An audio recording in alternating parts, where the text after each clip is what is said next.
Chapitre 7. Ainsi se termina cette mémorable séance. Cet entretien me donna la fièvre. Je sortis du cabinet de mon oncle comme étourdi, et il n'y avait pas assez d'air dans les rues de Hambourg pour me remettre.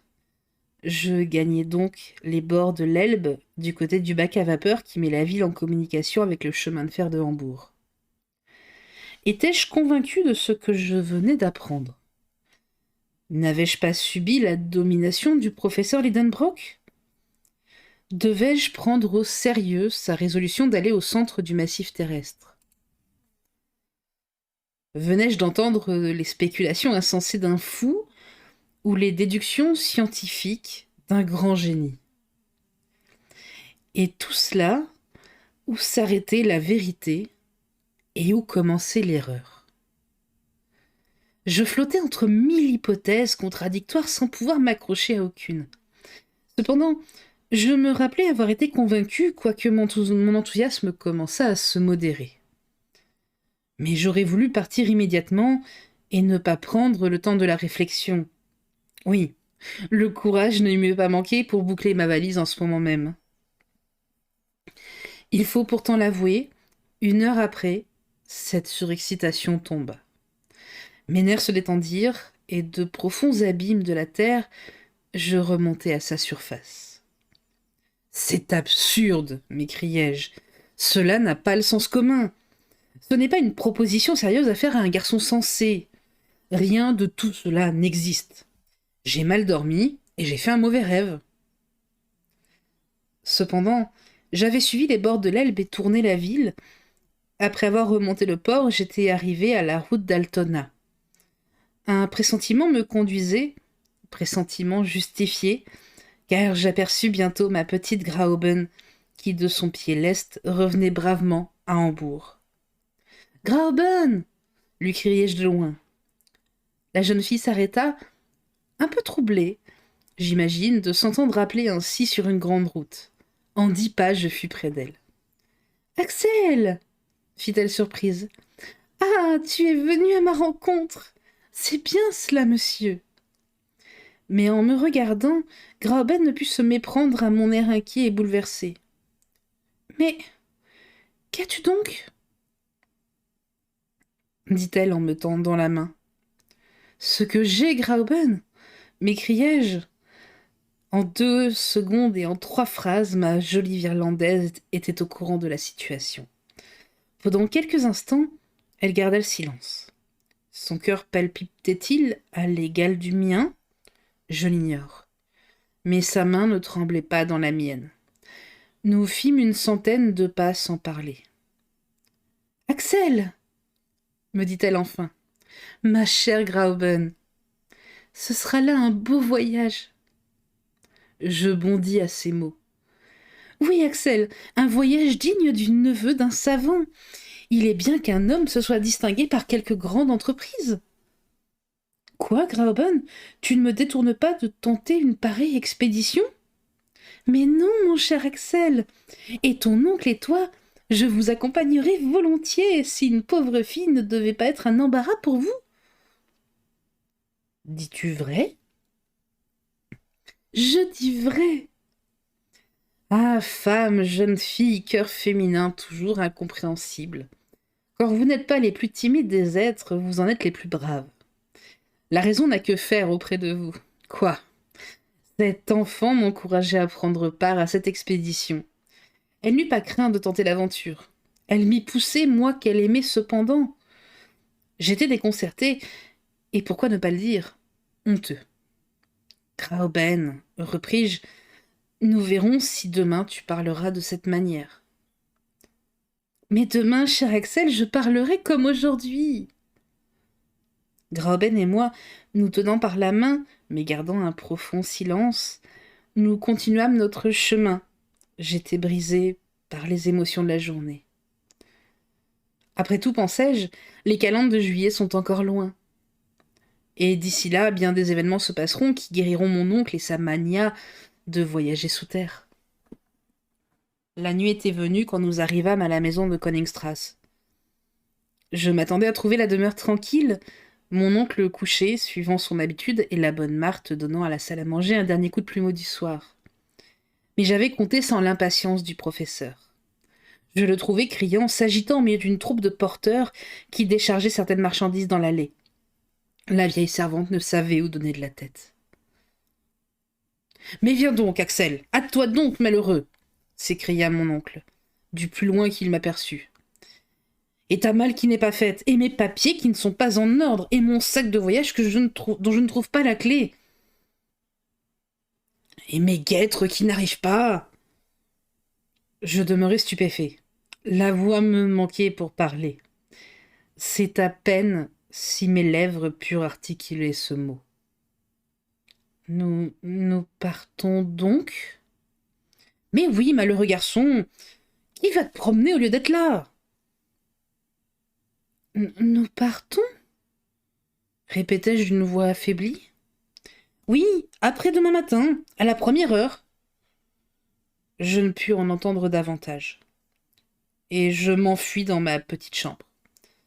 Il n'y avait plus à en douter, mon oncle venait d'employer son après-midi à se procurer une partie des objets et ustensiles nécessaires à son voyage. L'allée était encombrée d'échelles de cordes à nœuds, de torches, de gourdes, de crampons de fer, de pics, de bâtons ferrés, de pioches, de quoi charger 10 hommes au moins. Je passai une nuit affreuse. Le lendemain, je m'entendis appeler de bonne heure. J'étais décidé à ne pas ouvrir ma porte. Mais le moyen de résister à la douce voix qui prononçait ces mots. « Mon cher Axel ?» Je sortis de ma chambre. Je pensais que mon air défait, ma pâleur, mes yeux rougis par l'insomnie allaient produire leur effet sur Graüben et changer ses idées. « Ah, mon cher Axel, me dit-elle, je vois que tu te portes mieux et que la nuit t'a calmé. »« Calmé ?» m'écriai-je. Je me précipitai vers mon miroir. Eh bien, j'avais moins mauvaise mine que je ne le supposais. C'était à n'y pas croire.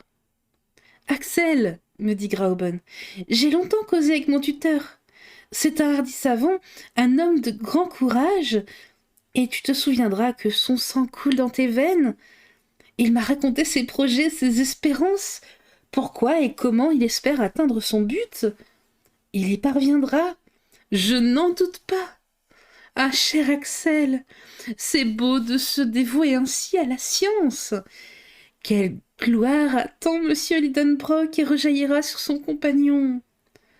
Au retour, Axel, tu seras un homme, son égal, libre de parler, libre d'agir, libre enfin de... » La jeune fille rougissante n'acheva pas. Ces paroles me ranimaient. Cependant, je ne voulais pas encore croire à notre départ. J'entraînai Graüben vers le cabinet du professeur. « Mon oncle, dis-je, il est donc bien décidé que nous partons ?»« Comment ? Tu en doutes ? » ?»« Non, enfin, je ne puis pas le contrarier.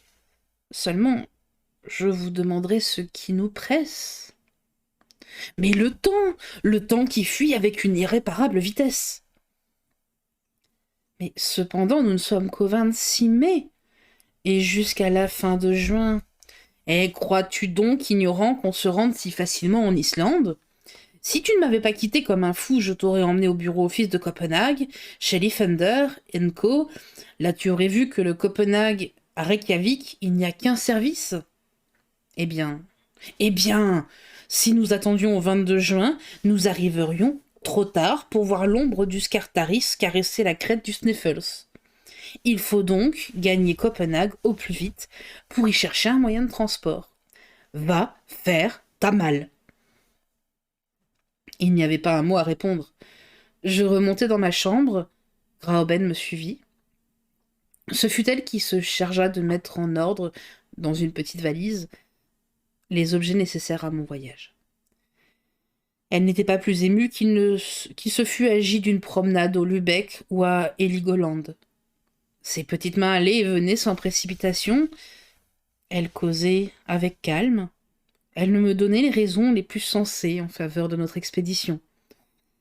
Elle m'enchantait et je me sentais une grosse colère contre elle. « Quelquefois, je voulais m'emporter, mais elle n'y prenait garde et continuait méthodiquement sa tranquille besogne. Enfin, la dernière courroie de la valise fut bouclée. Je descendis au rez-de-chaussée. Pendant cette journée, les fournisseurs d'instruments de physique, d'armes, d'appareils électriques s'étaient multipliés. La bonne Marthe en perdait la tête. « Est-ce que monsieur est fou ?» me dit-elle. Je fis un signe affirmatif. « Elle vous emmène avec lui ?» Même affirmation. « Mais où cela ?» dit-elle, et j'indiquai du doigt le centre de la terre. « À la cave ?» s'écria la vieille servante. « Non, dis-je enfin, plus bas. » Le soir arriva, je n'avais plus conscience du temps écoulé. « À demain matin, » dit mon oncle. « Nous partons à 6 heures précises. » À 10 heures, je tombai sur mon lit comme une masse inerte. Pendant la nuit, mes terreurs me reprirent. Je la passai à rêver de gouffres. J'étais en proie au délire. Je me sentais étreint par la main vigoureuse du professeur, entraîné, abîmé, enlisé. Je tombai au fond d'insondables précipices avec cette vitesse croissante des corps abandonnés dans l'espace. Ma vie n'était plus qu'une chute interminable. Je me réveillai à 5 heures, brisé de fatigue et d'émotion. Je descendis à la salle à manger. Mon oncle était à table, il dévorait. Je le regardais avec un sentiment d'horreur. Mais Graüben était là. Je ne dis rien. Je ne pus manger. À 5h30, un roulement se fit entendre dans la rue. Une large voiture arrivait pour nous conduire au chemin de fer d'Altona. Elle fut bientôt encombrée des colis de mon oncle. « Et ta malle ?» me dit-il. « Elle est prête, » répondis-je en défaillant. « Dépêche-toi donc de la descendre, ou tu vas nous faire manquer le train. » Lutter contre ma destinée me parut alors impossible. Je remontai dans ma chambre et, laissant glisser ma valise sur les marches de l'escalier, je m'élançai à sa suite. En ce moment, mon oncle remettait solennellement entre les mains de Graüben les rênes de la maison. Ma jolie Virlandaise conservait son calme habituel. Elle embrassa son tuteur, mais elle ne put retenir une larme en effleurant ma joue de ses douces lèvres. « Graüben !» m'écriai-je. « Va, mon cher Axel, va !» me dit-elle. « Tu quittes ta fiancée, mais tu trouveras ta femme au retour. » Je serrai Graüben dans mes bras et pris place dans la voiture. Marthe et la jeune fille du seuil de la porte nous adressèrent un dernier adieu. Puis les 2 chevaux, excités par le sifflement de leur conducteur, s'élancèrent au galop sur la route d'Altona.